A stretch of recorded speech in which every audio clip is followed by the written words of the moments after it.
selama pandemi ini mungkin banyak dari kalian merasa bahwa menjaga kesehatan tubuh merupakan prioritas nomor satu. Dan tanpa disadari, beberapa dari kalian juga sedang mencari cara yang terbaik untuk menjaga kesehatan tubuh kalian masing-masing.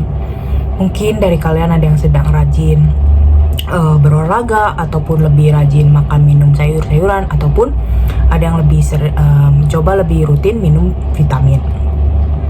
Tapi tahu nggak kalian, sebenarnya ada lagi loh cara lain yang juga nggak kalah penting khasiatnya, dan mungkin dari kalian juga nggak kepikiran. Nah, tahu nggak sebenarnya apa itu? Nah, jawabannya adalah mengonsumsi probiotik. Nah, mungkin dari kalian juga pernah nih dengar istilah probiotik. Dari pengalaman aku sih, probiotik itu sering dikaitkan sering disebut juga sebagai bakteri baik. Lalu kenapa ya dia dapat julukan bakteri baik? Sebenarnya siapa sih sebenarnya probiotik itu? Nah, di video kali ini aku, Nabila Alicia, akan menjelaskan lebih mendalam apa itu sebenarnya probiotik dan bagaimana sih mengonsumsi probiotik itu dapat menjaga kesehatan tubuh kalian. Menurut Food and Agriculture Organization, probiotik itu merupakan mikroorganisme hidup yang dapat memberikan efek baik untuk kesehatan manusia jika dikonsumsi dalam jumlah yang cukup. Biasanya produk probiotik itu mengandung bakteri seperti Bifidobacterium ataupun Lactobacillus. Produk probiotik yang paling umum ditemukan di pasaran dan mungkin familiar sama kalian adalah yogurt. Nah, sebelum aku jelasin lebih dalam mengenai probiotik, perlu kalian ketahui di dalam saluran pencernaan manusia terdapat berbagai macam jenis mikroorganisme hidup. Kalian tidak perlu khawatir karena hal ini sangat normal. Dan mayoritas dari mereka juga turut membantu loh proses pencernaan makanan. Namun sebagian kecil dari mereka juga dapat menyebabkan penyakit. Nah, golongan yang dapat menyebabkan penyakit, istilah ilmiahnya kita sebut sebagai patogen. Nah, mengutip dari jurnal ilmiah karangan Rebecca Martin dan kawan-kawan, mereka menyebutkan bahwa kesetimbangan jumlah dari mikroorganisme baik dan patogen di dalam saluran pencernaan kita sangat mempengaruhi kondisi tubuh kita. Jadi kalau saluran pencernaan kita sehat, kita juga ikutan sehat. Nah, disinilah kerja probiotik.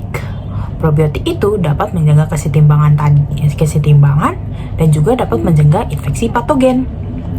Nah, probiotik itu punya berbagai macam cara loh. Cara pertama adalah probiotik itu setelah dikonsumsi, probiotik juga dapat hidup dan tumbuh di dalam saluran pencernaan kita, khususnya di usus kita.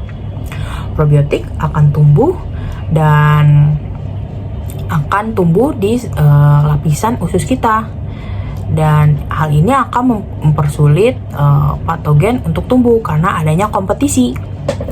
Ibarat kalau probiotik udah duduk duluan di lapisan usus kita, patogen udah nggak punya tempat lagi untuk duduk.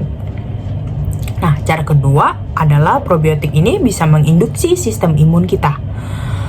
Probiotik dapat menstimulasi produksi antibodi imunoglobulin A. Nah, komponen imun tersebut dapat mendeteksi patogen, lalu dapat menempel dengan patogen, sehingga akan mempersulit patogen untuk bergerak dan bertumbuh. Jadi patogen tidak bisa berjalan ke jaringan lain. Nah, cara terakhir adalah probiotik sendiri juga dapat membentuk suatu komponen peptida yang kita sebut sebagai bakteriosin.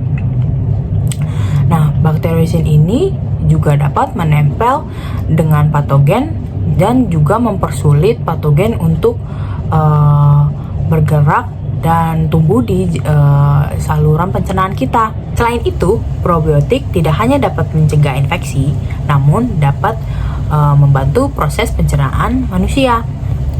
Kita sebagai manusia umumnya tidak dapat mencerna serat dengan baik.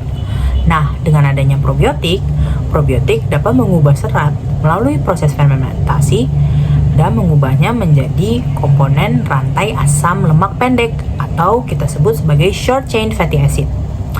Nah, short chain fatty acid itu juga kita dapat gunakan sebagai sumber energi. Jadi, kita bisa dapat mendapatkan energi lebih banyak, tidak hanya dari karbohidrat, protein, dan lemak. Jadi, sekarang kalian bisa lihat betapa hebatnya kerja makhluk kecil itu untuk menjaga kesehatan tubuh kita. Jadi, jangan sampai kelewatan sama khasiatnya. Dan jangan lupa untuk minum probiotik setiap hari. Semoga video ini bermanfaat dan sampai jumpa.